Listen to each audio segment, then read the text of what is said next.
Alcibiades' Introduction. Alcibiades was about 20 years younger than Socrates. His father died in battle when Alcibiades was about 4, and he was brought up by Pericles, the eminent political leader of Athens. The Alcibiades I dialogue is set in 432 BC when Alcibiades was 18, the same year that Socrates saved his life during the battle at Potidaea. Later, in 424 BC, at Delium, Alcibiades stayed to protect Socrates during the retreat. In spite of Socrates' attempts to guide him, the ambitious Alcibiades had a tumultuous career in politics, diplomacy, and war. His courage in battle and his speeches in the assembly enabled him to become a general when he was 30. An alliance he recommended was defeated by Sparta at Mantinea in 418 BC. But he managed to escape being ostracized by political maneuvering. His victories in the chariot races at the Olympics in 416 BC restored him to prominence, and he instigated a military expedition against Sicily. Just before sailing, the statues of Hermes were vandalized. Alcibiades was blamed and was also condemned to death for profaning the Eleusinian mysteries. However, when he was recalled from Sicily, he escaped and joined the Spartans, seduced the wife of Spartan king Agis II, stirred up revolt among Ionian allies of Athens, and tried to get financial support for Athens from Persia. In 411 BC, the Athenian fleet loyal to the democracy put him in command, and he won big victories against Sparta. In 407 BC, he returned to Athens and was given supreme authority over the war. His influence declined, though. When the war went badly, he took refuge in Phrygia with the Persian governor, who murdered him in 404 BC for the Spartans. Alcibiades by Plato. The first speaker is Socrates. Child of Cleinias, I think you may be surprised that being the first of your lovers, the others having stopped, I alone have not left you. And when the others in a crowd were conversing with you, I have not spoken to you in years. And the cause of this is not anything human, but a certain divine opposition, whose power you shall also hear of later. But now, since it no longer opposes, thus I have come, and I am hopeful also it will not oppose any more. So nearby I have been observing you during this time, considering how you attend to the lovers. For though they were many and high-minded, none not overcome by your spirit, they fled from you, and the reason for which they were overwhelmed I intend to explain. You say you do not need any person for anything, for your advantages are great, so as not to need anything, starting from the body and ending in the soul. For you think, first, you are most beautiful and greatest. And this is clear for everyone to see, that it is not false. Since you are of the most dashing family in your own city, being the greatest of the Greeks, and there by your father for you are many friends and relatives, and the best, who, if you should need something, would assist you. And the ones by your mother are neither worse nor fewer. And you think altogether greater than what I said to advance you is the power of Pericles, son of Xanthippus, whom your father left behind as guardian for you and your brother, who not only is able to do whatever he wishes in the city, but in all of Greece, and among many and great foreigners. And I shall add also that of the wealth. But you seem to me to presume least on the greatness of this. So, boasting of all these things, you have prevailed over the lovers, and they, cowering under, were conquered. And these things have not been unnoticed by you. So I know well that you are wondering why, for whatever purpose, I do not leave off the love. And having what hope do I remain when others have fled? And perhaps, Socrates, you are not aware that you just anticipated me. For I had in mind before going to you to ask the same thing. What do you want? And looking for what hope are you annoying me, always taking the utmost care to be present wherever I am, for I really wonder what is your business, and would be glad if I could hear of it. Then you will listen to me, presumably, eagerly, if, as you say, you desire to know what I mean, and as to one listening and staying around I may speak? Certainly, but speak. Look then, for it would not be surprising If, as I had trouble starting, so also I may have trouble stopping. Joyful one, speak, for I shall listen. Speak I should, though it is hard to come near as a lover to a man who does not yield to lovers. But nevertheless I must venture to say what I mean. For Alcibiades, if I saw you were content with what I just explained, and thought it necessary to end life among these, long ago I would have left off the love. So at least I persuade myself. But now I shall allege other thoughts to you, by which you shall also know that I have been continuously attentive to you. For you seem to me, if some god should say to you, Alcibiades, do you wish to live having what you now have, or to die immediately, if you are not to be permitted to gain greater? It seems to me you would choose to die. But now upon what hope you really live I shall say. You believe that if you should soon come before the Athenian democracy, and this will be in a very few days, thus going you will point out to the Athenians that you are more worthy of honor than either Pericles or anyone else who has ever existed. And having pointed this out, you will have the greatest power in the state. And if you are the greatest here, you are also among the other Greeks, and not only among Greeks, but also among the foreigners who inhabit the same continent with us. And if this same God should say to you that you must have power in Europe, but you will not be permitted to cross over into Asia, nor to interfere with the affairs there, it seems to me you would not live on those terms only either, if you are not to fill with your name and your power all, as one might say, of humanity. And I think that except for Cyrus and Xerxes, you believe no one has existed worthy of a word, so that you have this hope, I know well, and am not guessing. Thus perhaps you would say, since you know what I say is true, so what, Socrates, does this have to do with your argument? And I shall tell you, dear child of Cleinias and Deinomachus, for the goal of all your purposes is impossible for you to set without me. Such is the power I think I have in regard to your business and you. And because of this, long ago I thought that God would not allow me to converse with you, while I was staying around for the time when it would be allowed. For as you have hopes of proving yourself in the state to her that of all you are worthy, and having proven no one else is, that immediately you will be powerful, so I, along with you, hope to be more powerful, proving that of all I am worthy for you. And neither guardian nor relative nor anyone else is adequate to give over the power which you set for yourself except me, with the god, however. So being in your youth, and before being full of such hopes, as it seems to me, the god did not allow conversing, so that I would not be conversing in vain. But now he commands it, for now you will listen to me. Now, Socrates, you appear to me even more extraordinary since you began to speak than when you followed in silence, although even then you were seen as quite excessive. So if I intend these things or not, as likely you have decided, and if I should say no, it will not be more likely for me to persuade you. Well, but if I really especially do intend these things, how will it occur for me because of you, and without you, it would not happen? What do you have to say? Then are you asking if I have to make a long speech, which you are used to hearing? For such is not my way. But it is possible, as I think, to prove to you that these things are so, if you are willing to do me one small service. But if the service you mean is not hard, I'm willing. Does it seem hard to answer questions? Not hard? Then answer.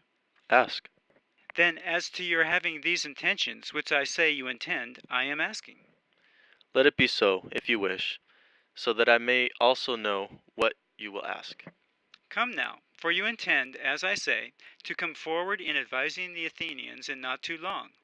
So, if when about to go up on the platform, taking hold of you, I should ask, Alcibiades, since about something of the Athenians you are intending to advise them, about what are you standing up to advise them? Then is it about what you know better than they? What would you answer? I would say, of course, About what I know better than they. About what you happen to know you are a good adviser? Why not? Then you know only the things which you have learned from another or discovered yourself. For what else could I know? So is it possible that you could ever learn or discover something, not being willing to learn or inquire yourself? It is not. But what? Would you have been willing to inquire or learn what you thought you knew? Of course not. Then what you happen to know now, was there a time when you did not believe you knew it? Necessarily. But what have you learned? I also know pretty well. But if something has escaped me, say it. For you really learned, according to my memory, writing, and the harp, and wrestling. For the flute you were not willing to learn. This is what you know, unless somehow you learned something escaping my notice. But I think neither at night nor midday did you go out from inside without my noticing. But I have not attended school in any others than these. So which is it?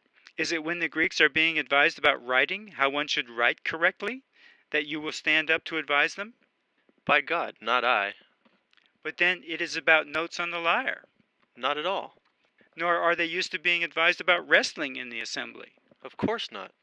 So when they are being advised about what? For surely it is not when it is about building. Of course not. For a builder will advise on this better than you. Yes. Nor is it when they are being advised about divination. No. For a diviner on this is better than you. Yes. Whether one is small or large, whether beautiful or ugly, even noble or ignoble. For how could it not be so? For I think concerning each the advice is from the knowledgeable, and not from the wealthy. For how could it not be so? But whether the one counseling is a worker or wealthy would make no difference to Athenians when they are being advised in the state about how they should be healthy, but they seek a physician to be the adviser. Naturally. So what will they be considering when you are standing up, so that you will correctly be standing up to advise them? When it is about their own affairs, Socrates. Do you mean about shipbuilding? What kind of ships it is useful for them to have built?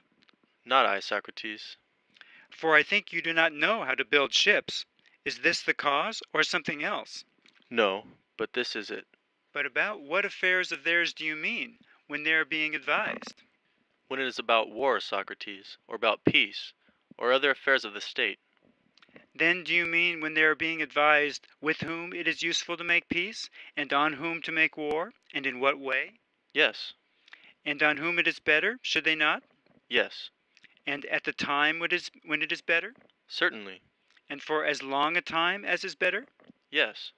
So if the Athenians should be advised with whom it is useful to wrestle close, and with whom at arm's length, and in what way, would you be the better adviser or the gymnastic trainer? The gymnastic trainer, of course. So you have to say, looking at what will the gymnastic trainer advise, with whom they must wrestle close and with whom not, and when and in what way. What I mean is, then must they not wrestle close with these with whom it is better, or not? Yes. Then so much as is better also. So much? Then also at the time that it is better. Certainly. But also in singing, is it necessary to play the harp at the time of the song and stepping? It is. Then at the time when it is better? Yes. And so much as is better? I say so. So what then? Since you name better for both playing the harp with the song and for wrestling close, what do you call better in playing the harp, as I call gymnastics in wrestling? But what do you call that? I do not understand. But try to imitate me, for I had the correct answer in every case, and it is correct doubtless according to the current art, or is it not? Yes. And was not the art gymnastic? But how could it not be?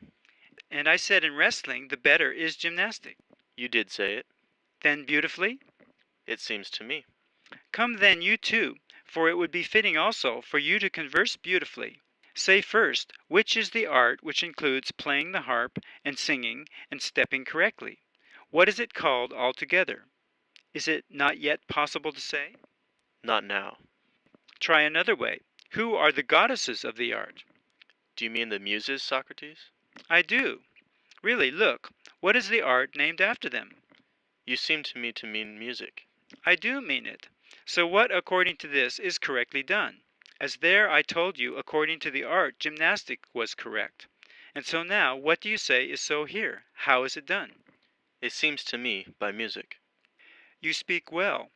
Come now, also the better in war and in maintaining peace. What do you name this that is better? Just as there you said the better was the more musical, and in the other the more gymnastical. Try now also here to tell the better. But I have no idea at all. But yet it is disgraceful.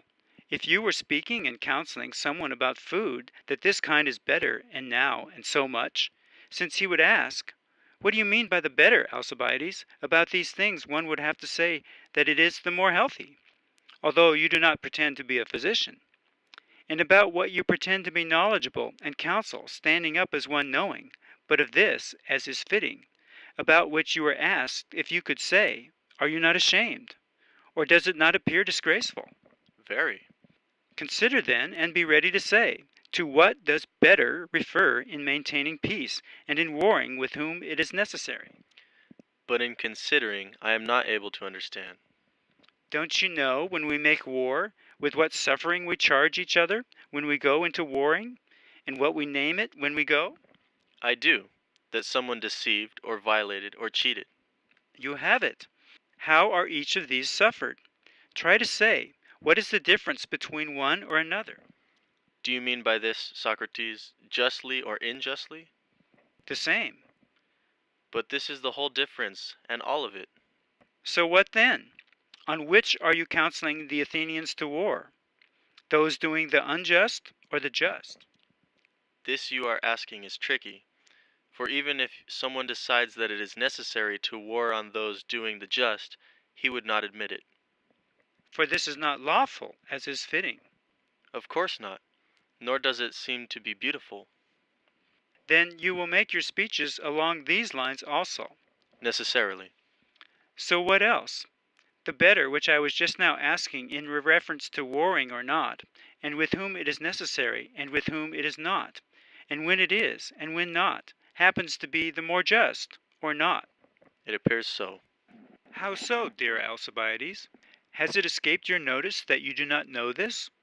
Or did it escape me, your learning and attending school with a teacher, who taught you to discern the more just and the more unjust? And who is he? And tell me, so that you may introduce me too as his pupil. You are mocking me, Socrates. No, by the God of friendship, mine and yours, by whom I would not swear falsely in the least. But if you have it, tell who it is. But what if I don't have it? Don't you think I could know about justice and injustice in any other way? Yes, if you could discover it, But don't you believe I could discover it? and very much, if you inquired. Then don't you think I might inquire? I do, if you thought you didn't know. Then was there not a time when I was that way? You speak beautifully. Therefore you have to say this time, when you did not think you knew the just and the unjust. Come, was it a year ago you inquired and didn't think you knew? Or did you think you knew? And answer the truth, so that the discussion may not become vain. But I thought I knew. And the third and fourth and fifth years were you thus? I was. But before this you were a child, were you not? Yes. Even then I know well that you thought you knew. How did you know it well?